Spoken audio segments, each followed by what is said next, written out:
Welcome line by postal ज्ञान classes. Postal ज्ञान classes द्वारा आयोजित या डीप डाईव्ह लेक्चरमध्ये आपलं स्वागत आहे. हां, आणि आजची आपली ही चर्चा खऱ्या अर्थाने एका विशेष प्रवासावर नेणारी आहे. नक्कीच. म्हणजे आज आपण भारताच्या भूगोलाच्या अशा पैलूंना स्पर्श करणार आहोत जे खरोखरच आपल्याला थक्क करून सोडतील. अगदी बरोबर. आणि हा प्रवास खास करून अशा लोकांसाठी आहे जे पोस्ट ऑफिस विभागीय पदोन्नती परीक्षांची म्हणजे LDCEची तयारी करत आहेत. हो, कारण इंटरनेटवर भूगोलाविषयी अफाट माहिती उपलब्ध आहे, पण ती अनेकदा गोंधळात टाकणारी असते. कसं आहे, परीक्षार्थींना नेमकं काय वाचावे आणि काय सोडावे हे समजत नाही. हो ना, पण म्हणूनच पोस्टल ज्ञान क्लासेसच्या या नोट्स LDCE परीक्षेच्या तयारीसाठी अत्यंत उपयुक्त आणि अचूक आहेत. हो, आपण त्यांच्याच नोट्सच्या आधारे आज भारताची राष्ट्रीय उद्याने, वन्यजीव अभयारण्य, कृषीच्या विविध शाखा आणि पिकांचे ऋतू यांचा सविस्तर आढावा घेणार आहोत. ठीक आहे, आपण हे उलगडून पाहूया. भूगोलाचा अभ्यास करताना पण नेमकी सुरुवात कुठून करायला हवी? मला वाटतं भूगोलाचा अभ्यास करताना सर्वात आधी देशाच्या नैसर्गिक साधनसंपत्तीचा आणि इतिहासाचा पाया समजून घेणं आवश्यक आहे.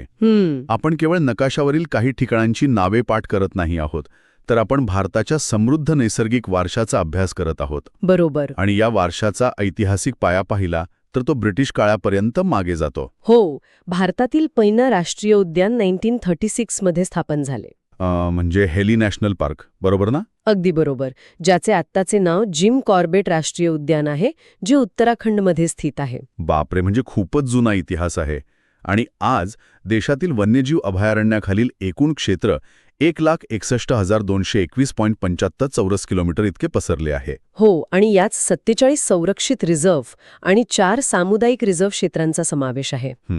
एप्रिल 2025 पर्यंतची स्थिती पाहिली तर भारतात 106 किंवा 107 राष्ट्रीय उद्याने आणि 573 अभयारण्य आहेत. कसं आहे, हे आकडे नुसते मोठे नाहीत, तर ते एका बदलाचे प्रतीक आहेत. म्हणजे कसं? म्हणजे बघा, सर्वाधिक राष्ट्रीय उद्याने मध्य प्रदेशात आहेत. तिथे तब्बल 12 उद्याने आहेत. अच्छा, म्हणूनच मध्य प्रदेशला टायगर स्टेट म्हटले जाते. पण मला एक सांगा, केवळ उद्यानांची संख्या जास्त असल्यामुळेच मध्य प्रदेशला टायगर स्टेट म्हणतात का? येथे एक आकर्षक गोष्ट अशी आहे की हे केवळ आकड्यांचा खेळ नाही. वाघ हा असा प्राणी नाही ज्याला तुम्ही कोणत्याही जंगलात सोडू शकता. तिथली विस्तीर्ण जंगले आणि एकमेकांना जोडले जाणारे फॉरेस्ट कॉरिडॉर्स हे वाघांच्या संवर्धनासाठी खूप अनुकूल आहेत. अरे वा, म्हणजे त्यामागे एक पूर्ण परिसंस्था काम करत असते. हो, आणि आकाराचा विचार केला तर सर्वात मोठे राष्ट्रीय उद्यान लडाखच्या लेह जिल्ह्यात आहे. हेमिस राष्ट्रीय उद्यान, बरोबर. हो, हेमिस राष्ट्रीय उद्यान, ज्याचा विस्तार तब्बल 4,400 चौरस किलोमीटर आहे. 4,400 चौरस किलोमीटर. हेमिस उद्यान इतके मोठे आहे की तो एक छोटा देशच वाटेल. हो ना, ते अति उंचावर असलेले शीत वाळवंट आहे. तिथे प्राण्यांना अन्न शोधण्यासाठी खूप जास्त भटकावं लागतं, त्यामुळे आकार मोठा ठेवावा लागतो. हा विचार मी कधीच केला नव्हता. आणि हवामानाचा विषय निघालाच आहे, तर हिवाळ्यात सायबेरियन क्राउंच राजस्थानच्या केवलादेव घाना पक्षी विहारमध्ये येतात. अगदी बरोबर. रशियातून एवढा मोठा प्रवास करून ते भारतात येतात. आता या मोठ्या सांख्यिकी आणि इतिहासाकडून आपण देशाच्या नकाशावर ही उद्याने कशी विखुरली आहेत याकडे वळूया. नक्कीच. येथेच हे खरोखर खूप रंजक बनते. राज्यांनुसार माहिती पाठ करणं म्हणजे एखाद्या महाकाय वाचनालयातील पुस्तके योग्य कपाटात लावण्यासारखे आहे. जर आपण हे मोठ्या चित्राशी जोडले तर भौगोलिक वैविध्य कसे निसर्गाला आकार देते ते लक्षात येते.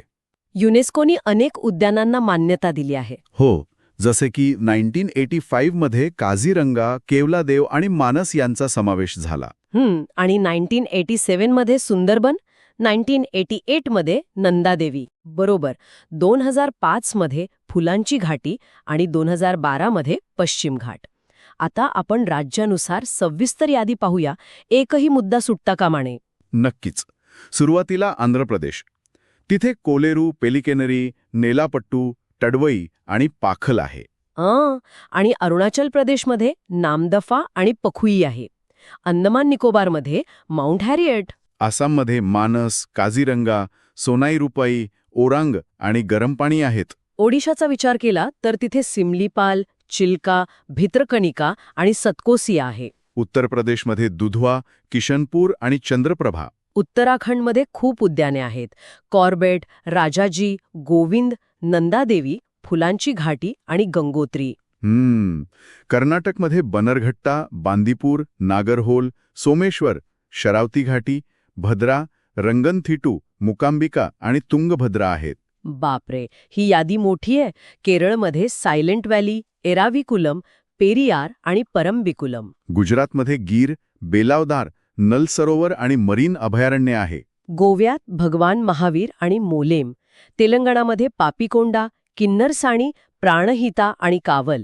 छत्तीसगडमध्ये इंद्रावती, उदयंती आणि सीता नदी. जम्मू काश्मीरमध्ये दाचीग्राम आणि किश्तवार.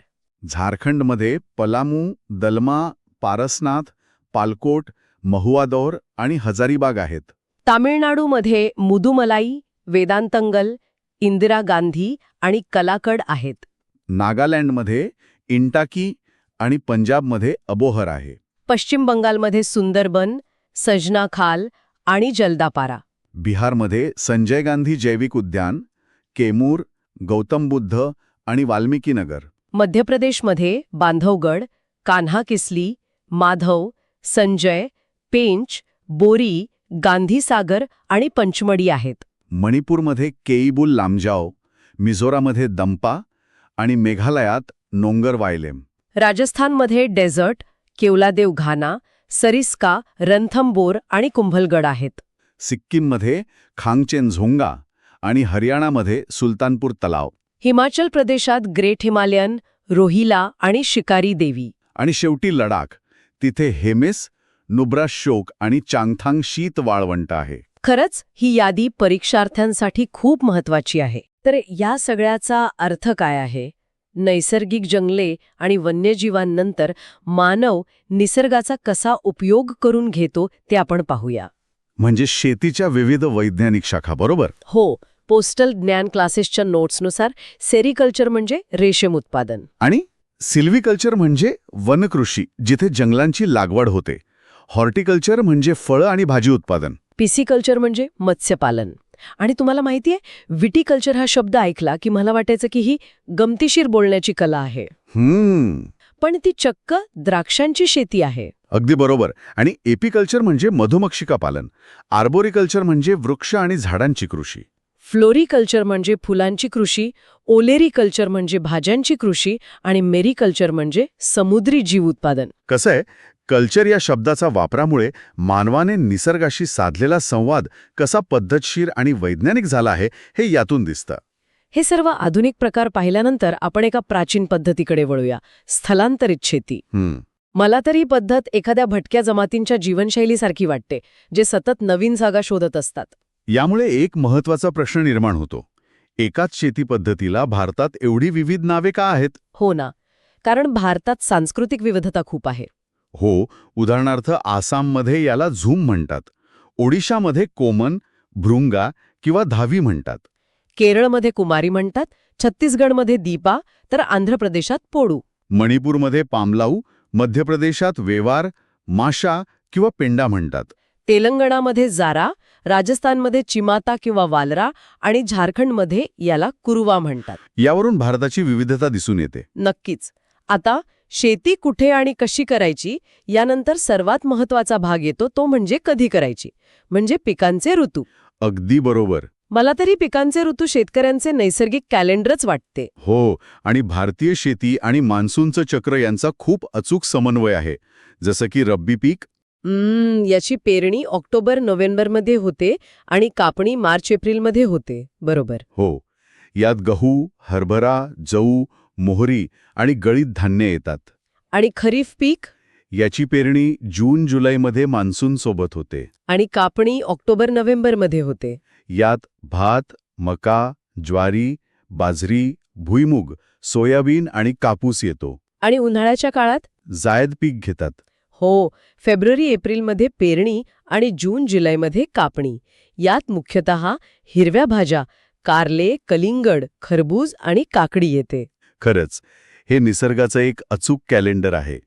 आता LDCE परीक्षेची तयारी करणाऱ्यांसाठी आपण एक छोटी प्रश्नमंजुषा घेऊया. नक्कीच, त्यामुळे उजळणी होईल. माझा पहिला प्रश्न आहे, भगवान महावीर राष्ट्रीय उद्यान कोणत्या राज्यात आहे? आपण पश्चिम किनारपट्टीच्या यादीत पाहिलं होतं. याचं उत्तर गोवा हे आहे. अगदी बरोबर. आणि दुसरा प्रश्न, जायद हंगामात मुख्यतः कोणती पिकं घेतली जातात? आपण आत्ताच चर्चा केली. याचं उत्तर आहे हिरव्या भाज्या, काकडी, कलिंगड वगैरे. बरोबर. पण आजची ही चर्चा संपवण्यापूर्वी मला एका गोष्टीवर विचार करायला आवडेल. कोणत्या गोष्टीवर? हवामान बदलामुळे भविष्यात रब्बी आणि खरीप पिकांच्या या अचूक वेळापत्रकावर काय परिणाम होईल? हां, खरोखरच खूप गंभीर आणि प्रत्येकाने विचार करण्यासारखा मुद्दा आहे. हो ना. आपलं नैसर्गिक कॅलेंडर जर विस्कळीत झालं तर खूप अडचणी येतील. नक्कीच. तर आजची ही सखोल चर्चा आपण इथेच थांबूया. Thanks for connecting with postal ज्ञान क्लासेस.